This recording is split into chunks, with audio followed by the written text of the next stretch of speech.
Welcome back to the Huddle, where we're going to take a look at the Vice Captain Loophole. Some of you may have used it before, and some may have been stung by it. There's people out there who don't think it's a part of the game, that it's not in the spirit of the game, which is fine, but it is out there, and it's good to have a heads up on how it works. To break it down, the VC Loophole is essentially giving you 2 chances at nailing that crucial captaincy call, and that comes directly from the NRL Supercoach Talk frequently asked questions on their website. Make sure you get over to that website. They have plenty of information on heaps of topics out there. There's a great group of super coaches over there willing to give advice and help you with your team. The link to the site is in the description below. The VC Loophole is mostly used over the bye period because this is a time where you may struggle to field a full 17. So any time in the season where you are fielding 17 or less players, that's when the VC Loophole is most effective. It's also used later in the season where you've got your team set up with guns and nuffs to hopefully avoid any auto emergency nightmares. We'll have a look at what that means later in the video. So we are going to take a look at the automatic emergencies, what we call AEs, and they can sometimes become a nightmare. I'm then going to demonstrate the VC Loophole using my team, and the last thing, we're just going to have a look at a few things that could sting you, so you do need to be careful when using the Vice Captain Loophole. So here's the team and some scores they got during the week. Let's say Taumalolo was my captain. He got 51 points, doubled up to 102. Shaun Johnson went massive and got 130 points. That doesn't matter. That doesn't have anything to do with the auto emergency. Let's imagine though that Sam Burgess got injured during the warm-up and got pulled from the team. He therefore wouldn't play and he's going to get 0.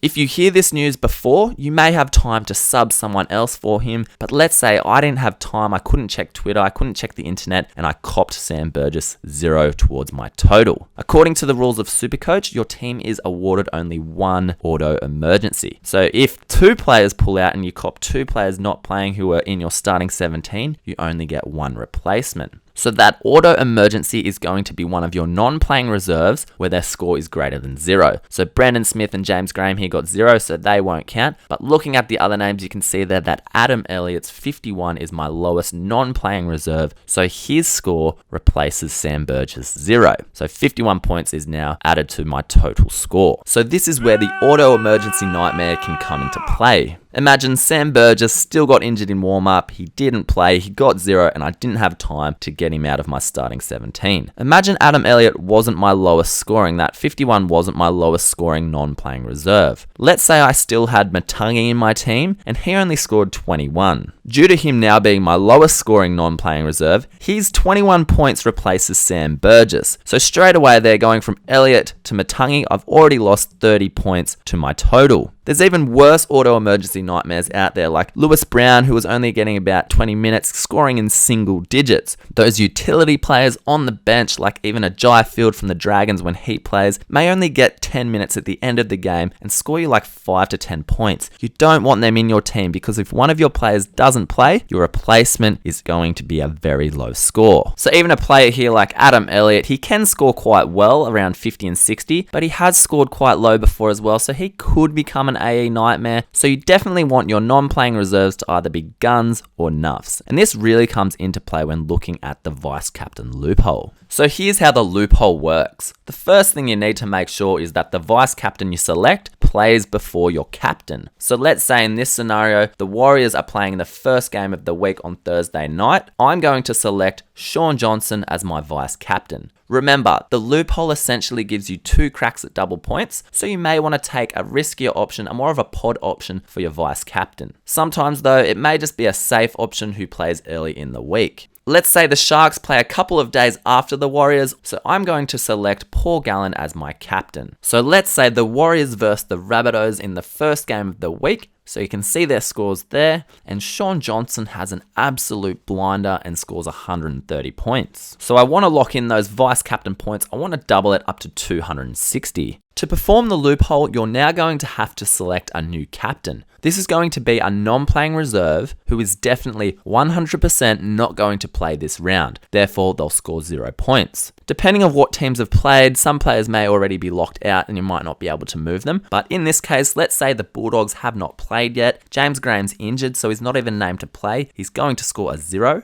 So I'm going to sub him in for Gallen, and Graham will be my new captain. I still want Gallen to be in my starting 17, so I'm going to choose to drop out Mansour, and then Gal will go to the bench. The player who drops out of your starting 17 will be the player you think will score the lowest. So just to recap, you need to pick a non-playing reserve who's definitely not playing and going to score 0. They become your new captain. Your old captain choice of Paul Gallen, I still wanted his points to count in my team, so he's still included in my starting 17. But then, because that non-playing reserve has come into the starting 17, you have to drop someone out, and in this case, it was Josh Mansour. So you are missing out on Josh Mansour's points there, but your vice captain, in this case Shaun Johnson, his points are going to double to 260. So once the Bulldogs play, let's say they verse Manly, you see their scores come up there. James Graham cops a 0 because he didn't play. Because your captain did not play and got 0 points, your vice captain points then double. All the games over the weekend have now been played, so you can see the scores popping up for the other players. So our captain has scored 0 points, therefore our vice captain's points are doubled, and the last thing that takes place, we spoke about it earlier, it's the auto emergency. Because there is a player there in our team who didn't play and got 0 points, we are awarded with 1 auto emergency. Looking at the non-playing reserves there, you can see that Adam Elliott's 51 points is the lowest score. So those 51 points come in and are added to our total score. The loophole is complete, and now you just have to ask yourself, was it worth it? Well, let's have a look at this scenario, and we're going to use a couple of online tools from the NRL Supercoach stats website and the NRL Supercoach talk website. The link to these are in the description below.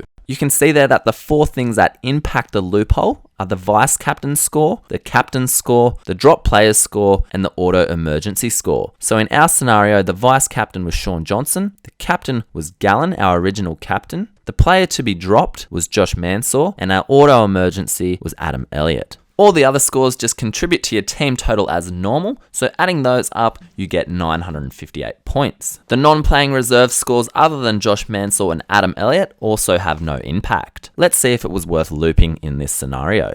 So here is the NRL Supercoach Stats VC Loop Calculator, and we're going to enter in Shaun Johnson's score as our vice captain.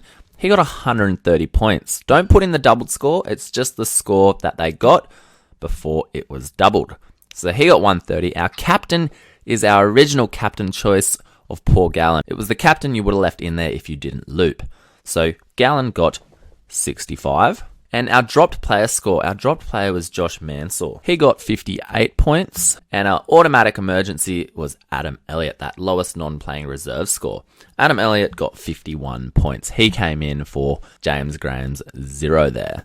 So let's submit that.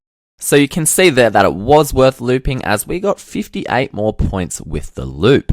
And that's the difference between a total score of 1,334 and 1,276. So in this scenario, it was worth it. However, there are a few ways the VC loophole can sting you, so you need to be careful. Here I'm using the NRL Supercoach Talk VC Loop Calculator just to demonstrate a few ways you can be stung by the loophole. Here's the info we just had for our scenario where it was better to loop there. Blue, the current, just means without looping, and obviously it says loop there, and it was better to loop in that scenario.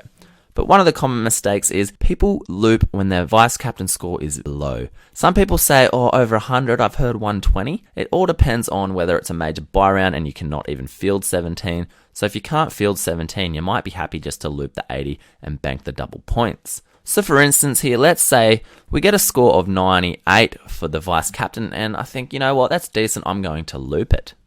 Okay, what if our captain, our original captain score got really close to that or matched it? Let's say they got 85. You can see that looping is just a little bit better. It only takes the automatic emergency to have a bit of a shocker.